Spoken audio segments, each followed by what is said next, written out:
ಹೀಗೆ ಕೋಗಿಲು ಲೇಔಟ್ನಲ್ಲಿ ಅನಧಿಕೃತವಾಗಿ ಕಟ್ಕೊಂಡಿದ್ದಂಥ ಮನೆಗಳನ್ನು ತೆರವು ಮಾಡಿದಂಥದ್ದು ನಮ್ಮ ಸರ್ಕಾರ. ಆದರೆ ಇದರಲ್ಲಿ ಕೇರಳ ರಾಜಕೀಯ ಯಾಕೆ ಬೇಕು? ಇದು ಸದ್ಯ ಎಲ್ಲರ ಪ್ರಶ್ನೆ ಆಗಿದೆ. ನಿನ್ನೆ ಸಂಸದರು ಭೇಟಿ ಕೊಟ್ಟರೆ ಇವತ್ತು ಶಾಸಕರು ಭೇಟಿ ಕೊಡ್ತಿದ್ದಾರೆ. ಕೇರಳ ಶಾಸಕರು ಹೇಳ್ತಾ ಇರೋದು ಸೊ ರಾಜ್ಯದಲ್ಲಿನ ಬೆಳವಣಿಗೆ ಹೈಕಮಾಂಡ್ವರೆಗೂ ಕೂಡ ಹೋಗಿದೆ. ಹೈಕಮಾಂಡ್ ಏನು ಹೇಳ್ತಾ ಇದೆ? ಹಾಗಾದ್ರೆ ಪುನರ್ವಸತಿ ಕಲ್ಪಿಸಿಕೊಡಿ ಅಂತ ಹೈಕಮಾಂಡ್ ಕೂಡ ಹೇಳ್ತಾ ಇದೆ. ಈ ಹಿಂದೆನೂ ಕೂಡ ಈ ಥರದ್ದು ಬಹಳ ತೆರವಾಗಿದೆ. ಆ ಸಂದರ್ಭದಲ್ಲಿ ಯಾಕೆ ಈ ರೀತಿಯಾದಂಥ ನಿರ್ಧಾರಗಳನ್ನ ಸರ್ಕಾರ ಮಾಡಲಿಲ್ಲ?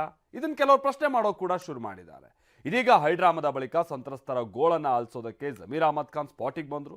ಏನಾಗ್ತಾ ಇದೆ ಕೋಗಿಲುಗೆ ಸಂಬಂಧಪಟ್ಟ ಹಾಗೆ ಬನ್ನಿ ರಿಪೋರ್ಟಲ್ಲಿ ನೋಡ್ಕೊಂಬೋಣ. ಅವ್ರಿಗೆ ನೋಟಿಸ್ ಕೊಟ್ಟು ತೆಗಿಬೇಕು ಅಂತ ಹೇಳಿ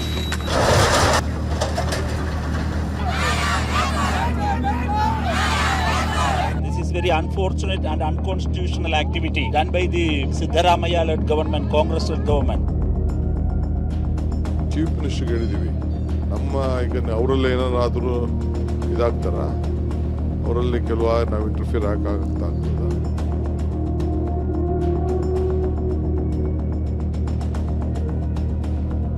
ಒತ್ತುವರಿ ತೆರವು ಬೆಂಗಳೂರಿನಲ್ಲಿ ಕೇರಳ ರಾಜಕೀಯ.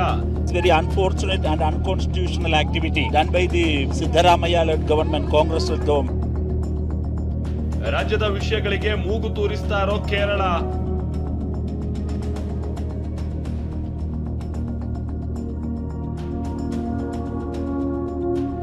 ನಿನ್ನೆ ಸಂಸದರು ಭೇಟಿ, ಇಂದು ಶಾಸಕರ ನಿಯೋಗ ಭೇಟಿ.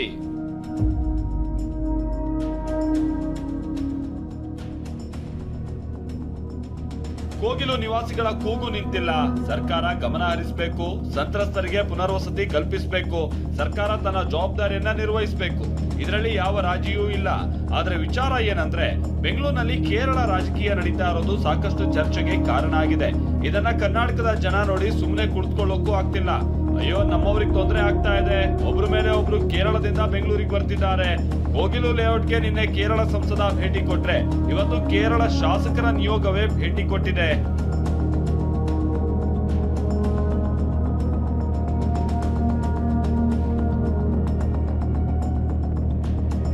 ಇಂದು ಬೆಂಗಳೂರಿನ ಕೋಗಿಲು ಲೇಔಟ್ಗೆ ಕೇರಳ ಶಾಸಕರ ನಿಯೋಗ ಭೇಟಿ ಕೊಟ್ಟಿದೆ.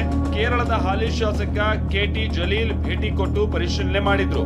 ಮುಸ್ಲಿಂ ಸಂತ್ರಸ್ತರ ಜೊತೆ ಚರ್ಚೆ ಮಾಡಿದ್ರು.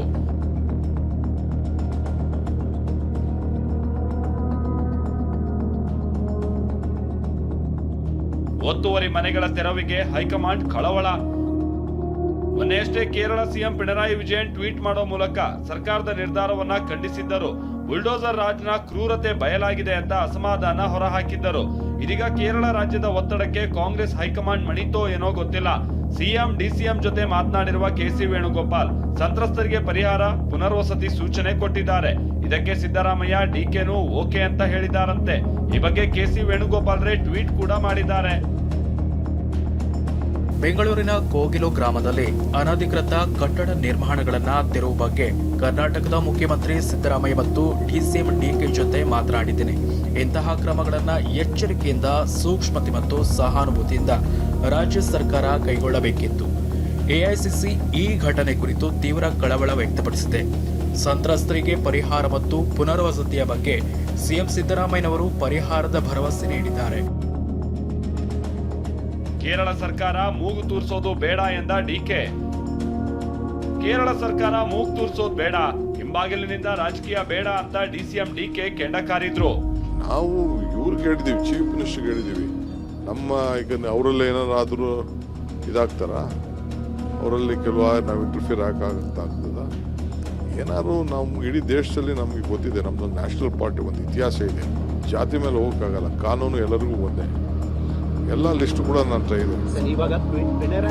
ನಾಳೆ ಸಿಎಂ ಕೂಡ ಇದ್ರ ಬಗ್ಗೆ ಒಂದು ಮೀಟಿಂಗ್ ಕರೆದಿದ್ದಾರೆ. ನಾನು ಸ್ವಲ್ಪ ಕರಾವಳಿ ಉತ್ಸವ ಇದೆ, ಸಿಎಂ ನಾನಿಬ್ಬರು ಹೋಗ್ಬೇಕಾಗ್ತದೆ, ಸಿಎಂ ಹೋಗ್ತಾ ಇಲ್ಲ. ಅದಕ್ಕೆ ನಾನು ನಾಳೆ ಬೆಳಗ್ಗೆ ಚುನಾವಣೆಗೋಸ್ಕರ ಕೇರಳ ಸಿಎಂ ಹೀಗೆ ಮಾಡ್ತಿದ್ದಾರೆ ಅಂತ ಸಚಿವ ಚಲರಾಯ ಸ್ವಾಮಿ ಆಕ್ರೋಶ ಹೊರ ಹಾಕಿದ್ರು. ಅಲ್ಲಿ ಯುಪಿನಲ್ಲಿ ಮಾತಾಡಕ್ಕೆ ಹೇಳಿ, ಯುಪಿನಲ್ಲಿ ಆದರೆ ರಾತ್ರಿ ಕಂಡದ್ದು ಬೆಳಗ್ಗೆ ಇಲ್ಲ, ಬೆಳಗ್ಗೆ ಕಂಡದ್ದು ರಾತ್ರಿ ಇಲ್ಲ. ನಮ್ಮಲ್ಲಿ ಆ ಥರ ಏನಿಲ್ಲ. ಇರ್ಬೋದೇನೋ, ಚುನಾವಣೆ ಇರೋದ್ರಿಂದ ಸ್ವಲ್ಪ ಅಟ್ರಾಕ್ಟ್ ಮಾಡೋದಕ್ಕೆ ಪ್ರಯತ್ನ ಮಾಡಿರ್ಬೋದು. ಒಕ್ಕೂಟದಲ್ಲಿ ಇರೋಂಥವ್ರು ಇದೆಯೋ. ಆದ್ರೆ ಗೃಹ ಸಚಿವ ಪರಮೇಶ್ವರ್ ಮಾತ್ರ ಒತ್ತುವರಿ ತೆರವು ಅನ್ನೋದು GBA ಆದೇಶ ಆಗಿದೆ ಅಂದ್ರು. No, that is, as per the instruction of the GBA authorities, they have done that. It's not just the police action. It is as per the Greater Bangalore authorities' instructions. The action has been taken. ಬೆಂಗಳೂರಿನಲ್ಲಿ ಒತ್ತುವರಿ ತೆರವು ವಿಚಾರದಲ್ಲಿ ಕೇರಳ ರಾಜಕೀಯ ಮಾಡ್ತಾ ಇದೆ. ಆದ್ರೆ Kerala CM ವಿರುದ್ಧ ಕಾಂಗ್ರೆಸ್ ನಾಯಕರು ಮಾತನಾಡ್ತಿದ್ದಾರೆ ವಿನಃ ಬೀದಿಗೆ ಬಿದ್ದಿರೋ ನೂರಾರು ಕುಟುಂಬಗಳ ಗೋಳು ಮಾತ್ರ ಕೇಳ್ತಿಲ್ಲ. ರಾಜ್ಯ ಸರ್ಕಾರವನ್ನ ಎಚ್ಚರಿಸೋದಕ್ಕೆ ಕೇರಳ ಸರ್ಕಾರವೇ ಬರ್ಬೇಕಾಯ್ತಾ ಅನ್ನೋ ಪ್ರಶ್ನೆ ಎದ್ದಿದೆ. ಪುನರ್ವಸತಿ ಕಲ್ಪಿಸೋ ವಿಚಾರದಲ್ಲಿ ರಾಜ್ಯ ಸರ್ಕಾರ ಅದ್ಯಾವ ರೀತಿ ಹೆಜ್ಜೆ ಇಡುತ್ತೆ ಅನ್ನೋದನ್ನ ಕಾದ್ ನೋಡ್ಬೇಕಿದೆ. Bureau report TV9.